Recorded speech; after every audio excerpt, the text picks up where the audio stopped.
ಶ್ರೀ ಗಣಪತಿ ಶಾರದಾ ಗುರುಭ್ಯೋ ನಮಃ.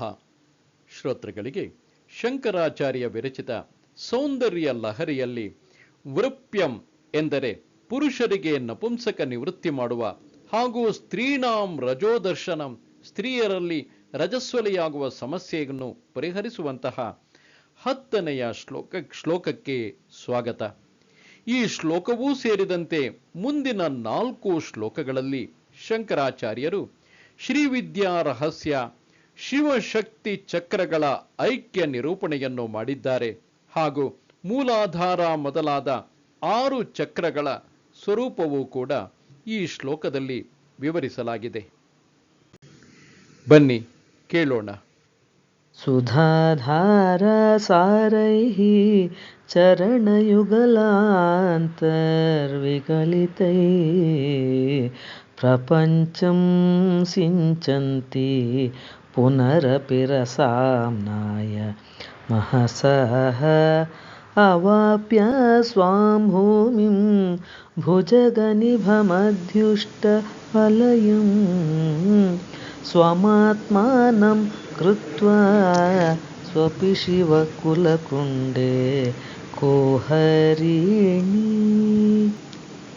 ತಾಯೇ, ನಿನ್ನ ಚರಣ ಯುಗಲದ ನಡುವಿನಿಂದ ಹೊರಟ ಅಮೃತ ಧಾರೆಯಿಂದ ನನ್ನ ಶರೀರದ ನಾಡಿಗಳನ್ನು ಎರೆದು ಸಹಸ್ರಾರದಲ್ಲಿ ಚಂದ್ರನ ಬಳಿ ನಿನ್ನ ನೆಲೆಯಾದ ಮೂಲಾಧಾರಕ್ಕೆ ಮರಳಿ ಹಾವಿನಂತೆ ಸುತ್ತಿಕೊಂಡಿರುವ ಕುಂಡಲಿನಿ ಶಕ್ತಿ ನಿನ್ನ ರೂಪವನ್ನು ತಳೆದು ಆಧಾರ ಚಕ್ರದಲ್ಲಿ ನೀನು ಯೋಗ ನಿದ್ರೆ ಮಾಡುವೆ.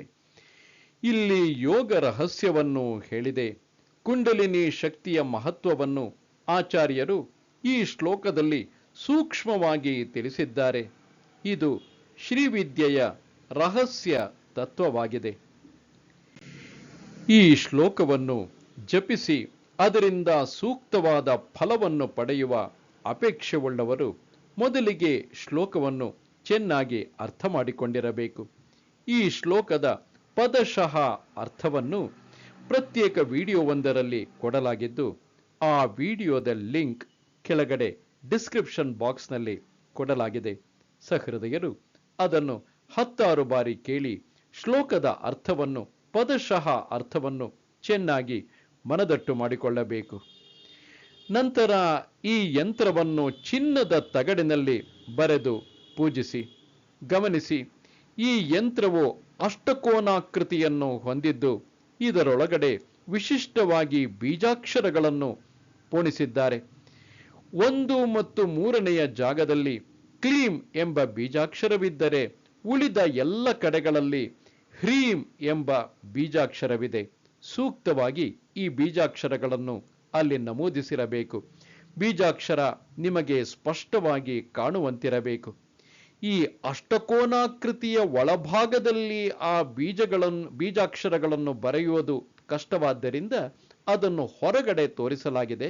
ಆದರೆ ಸಂಖ್ಯೆಗಳನ್ನು ನಮೂದಿಸಿರುವ ಕಡೆ ಸಂಖ್ಯೆಗಳ ಬದಲಾಗಿ ಬೀಜಾಕ್ಷರಗಳನ್ನು ಅಲ್ಲಿ ಚಿತ್ರಿಸಬೇಕಾಗುತ್ತದೆ. ಗಮನಿಸಿ, ಈ ಅಷ್ಟಕೋನಾಕೃತಿಯ 8 ಮೂಲೆಗಳಲ್ಲಿ, ಕ್ಷಮಿಸಿ, ಇದರ 6 ಮೂಲೆಗಳಲ್ಲಿಯೂ ತ್ರಿಶೂಲಗಳನ್ನು ತೋರಿಸಲಾಗಿದೆ. ಈ ಪೂಜೆಯ ಅವಧಿ 6 ದಿನಗಳು 1000 ಬಾರಿ ಜಪಿಸಬೇಕಾಗುತ್ತದೆ. ಮತ್ತೊಮ್ಮೆ ಹೇಳುತ್ತಿದ್ದೇನೆ, ಚಿನ್ನದ ತಗಡಿನಲ್ಲಿ ಈ ಯಂತ್ರವನ್ನು ರಚಿಸಬೇಕು. ಹಿರಿಯರ ಆಶಯದಂತೆ ಕೆಂಪು ರೇಷ್ಮೆ ದಾರದಿಂದ ಈ ಯಂತ್ರವನ್ನು ಮಡಿಸಿ ಬಲ ತೋಳಿಗೆ ಕಟ್ಟಿಕೊಳ್ಳಬೇಕು. ಪೂಜೆಯ ಅವಧಿ 6 ದಿನಗಳು. ಜಪ ಸಂಖ್ಯೆ ಪ್ರತಿನಿತ್ಯವೂ 1000 ಬಾರಿ. ನೈವೇದ್ಯಕ್ಕೆ ರಸಬಾಳೆಹಣ್ಣು ಬಳಸಬಹುದು. ಪೂಜೆ ಮಾಡುವ ಸಂದರ್ಭದಲ್ಲಿ ಬಳಸುವಂತಹ ಅಂಗನ್ಯಾಸ, ಕರನ್ಯಾಸಾದಿಗಳನ್ನು ಒಳಗೊಂಡಂತಹ ಪೂಜಾ ವಿಧಿ ಎಂಬ ಪ್ರತ್ಯೇಕ ವಿಡಿಯೋವೊಂದನ್ನು ಮಾಡಲಾಗಿದ್ದು, ಆ ವಿಡಿಯೋದ ಲಿಂಕ್ ಕೆಳಗಡೆ ಡಿಸ್ಕ್ರಿಪ್ಷನ್ ಬಾಕ್ಸ್ನಲ್ಲಿ ಕೊಡಲಾಗಿದೆ. ಅಂತಿಮವಾಗಿ ಈ ಪೂಜೆಯ ಫಲ ಪುರುಷರಿಗೆ ನಪುಂಸಕತ್ವ ನಿವೃತ್ತಿ ಹಾಗೂ ಸ್ತ್ರೀಯರಲ್ಲಿ ರಜೋದರ್ಶನ ಅಥವಾ ಸ್ತ್ರೀಯರಲ್ಲಿ ರಜಸ್ವಲೆಯಾಗುವ ವಿಷಯದಲ್ಲಿ ಯಾವುದಾದರೂ ಸಮಸ್ಯೆಗಳಿದ್ದಲ್ಲಿ ಈ ಶ್ಲೋಕದ ನಿರಂತರ ಜಪದಿಂದ ಆ ಸಮಸ್ಯೆ ನಿವಾರಣೆಯಾಗುವುದು. ಅಂತಹ ಫಲಾಪೇಕ್ಷೆ ಹೊಂದಿರುವವರಿಗೆ ಕೆಂಪು ರೇಷ್ಮೆ ದಾರದಿಂದ ಈ ಯಂತ್ರವನ್ನು ಅವರ ಬಲ ತೋಳಿಗೆ ಕಟ್ಟಿಕೊಳ್ಳಬೇಕೆಂದು ಹಿರಿಯರು ಸೂಚಿಸಿದ್ದಾರೆ. ಫಲಾಪೇಕ್ಷೆಯನ್ನು ಬಯಸುವವರು ಅವರಿಗಾಗಿಯೇ ವಿಶೇಷ ಸಲಹೆ ಸೂಚನೆಗಳನ್ನು ಒಳಗೊಂಡಂತಹ ವಿಡಿಯೋವೊಂದನ್ನು ಮಾಡಲಾಗಿದ್ದು, ಆ ವಿಡಿಯೋದ ಲಿಂಕ್ ಕೆಳಗಡೆ ಡಿಸ್ಕ್ರಿಪ್ಷನ್ ಬಾಕ್ಸ್ನಲ್ಲಿ ಕೊಡಲಾಗಿದೆ. ಸಹೃದಯರು ಅದನ್ನು ಬಳಸಿಕೊಳ್ಳಬಹುದು. ಫಲದ ಸಾಧ್ಯತೆ ನಿಮ್ಮ ನಂಬಿಕೆ ಶ್ರದ್ಧೆಗಳನ್ನು ಆಧರಿಸಿದೆ. ಸೂಕ್ತವಾದ ರೀತಿಯಲ್ಲಿ ಯೋಗ್ಯವಾಗಿ ನಿಷ್ಠೆಯಿಂದ ತಾಯಿಯಲ್ಲಿ ನಂಬಿಕೆಯಿಟ್ಟು ಪೂಜೆ ಮಾಡುವವರಿಗೆ ಖಂಡಿತವಾಗಿಯೂ ಫಲಪ್ರಾಪ್ತಿಯಾಗುತ್ತದೆ. All the best.